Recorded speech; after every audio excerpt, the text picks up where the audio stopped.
ಬೇರೆ ಕಡೆ ಜಾತ್ರೆ ಉತ್ಸವ ಎಲ್ಲ ಆಗ್ತದೆ, ಆದ್ರೆ ನಮ್ಗೆ ಹೋಗ್ಲಿಕ್ಕೆ ಆಗುದಿಲ್ಲ.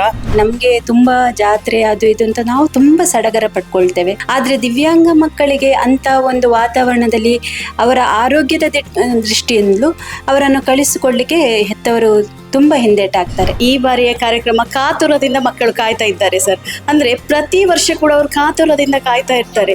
ಅಂದ್ರೆ ಅವರಿಗೆ ಯಾವುದೇ ಜಾತ್ರೆಗಳಿಗಾಗ್ಲಿ ಉತ್ಸವಗಳಿಗಾಗ್ಲಿ ಹೋಗ್ಲಿಕ್ಕೆ ಆಗೋದಿಲ್ಲ. ಈ ಉತ್ಸವ ಇದೊಂದು ವಿಶೇಷವಾದ ಉತ್ಸವ. ಆ ಮಕ್ಕಳಿಗೆ ಅಂಥದೇ ಜಾತ್ರೆಯನ್ನು ಇಲ್ಲಿ ಅವರಿಗೆ ಕೊಡಬೇಕು ಅಂತ ಹೇಳಿ ಆ ದೃಷ್ಟಿಯಲ್ಲಿ ಈ ಪ್ರೋಗ್ರಾಮ್ ಅನ್ನು ನಾವು ಕಂಡಕ್ಟ್ ಮಾಡಿದ್ದೇವೆ. ಈ ಉತ್ಸವದಲ್ಲಿ ಮಕ್ಕಳು ತುಂಬಾ ಎಂಜಾಯ್ ಮಾಡ್ತಾರೆ ಸರ್. ಸಮಾಜದಲ್ಲಿರುವ ಎಲ್ಲಾ ದಿವ್ಯಾಂಗ ಬಂಧುಗಳಿಗೆ ಕೂಡ ಆಯೋಜಿಸಿರುವ ಇದು ಮೇಳ.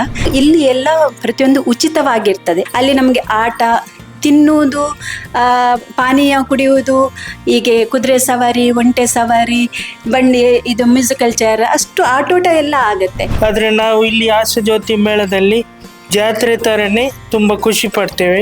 ತುಂಬಾ ಖುಷಿ ಆಯ್ತು. ಖುಷಿ ಆಯ್ತಾ? ಈ ವರ್ಷ ಸಹ ಬೇಕಾ? ಈ ವರ್ಷ ಸಹ ಬೇಕು. ಅದನ್ನು ಎಲ್ಲ ದಿವ್ಯಾಂಗರು, ಎಲ್ಲ ದಿವ್ಯಾಂಗ ಪೇರೆಂಟ್ಸ್ ಅನುಭವಿಸ್ಬೇಕು ಅನ್ನೋದೇ ನಮ್ದು ಆಸೆ. ಹಾಗಾಗಿ ಎಲ್ಲರೂ ಬರಬೇಕು ಅಂತ ಆಸೆ ಪಡ್ತೇವೆ ನಾವು.